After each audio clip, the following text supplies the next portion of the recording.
The Supreme Court is signaling that it will soon take up whether states can ban Americans from owning AR-15s, a flashpoint in the legal battle surrounding the Second Amendment. The High Court turned away a challenge to Maryland's AR-15 ban, falling one vote short of the 4 justices that are required to take up a case. Only 3 justices, Clarence Thomas, Samuel Alito, and Neil Gorsuch, voted to hear the challenge.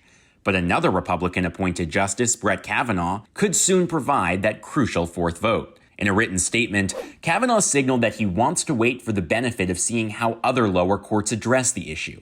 But once they do, the justice expressed an eagerness to get involved. Noting that additional cases will likely come before the High Court shortly, Kavanaugh wrote that the Supreme Court, quote, should and presumably will address the AR-15 issue soon in the next term or 2.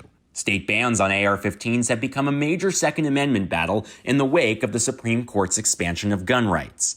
AR-15s are the most popular civilian rifle, owned by millions of Americans across the country. But a handful of Democratic-controlled states have looked to ban AR-15-style weapons, given their frequent use in mass shootings, including the 2017 Las Vegas shooting and the 2018 shooting at Marjory Stoneman Douglas High School in Parkland, Florida.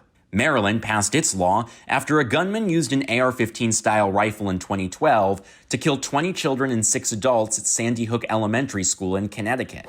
A lower court upheld Maryland's ban, finding that AR-15s aren't arms protected by the Second Amendment. Alito and Gorsuch didn't explain their reasoning for wanting to review that ruling, as is typical, but Thomas, one of the Supreme Court's most fervent defenders of gun rights, authored a solo written dissent saying that the lower court was wrong. Thomas said he wouldn't have waited for the lower courts to address the issue and let it percolate more, stressing that the legality of AR-15 bans is of critical importance to tens of millions of gun owners across the country. The justice wrote that he doubts his colleagues would, quote, sit idly by if lower courts were to so subvert our precedents involving any other constitutional right, saying that the Second Amendment will remain a second-class right until the court takes action. It may not be long before the Supreme Court is called on again to take up the weighty issue.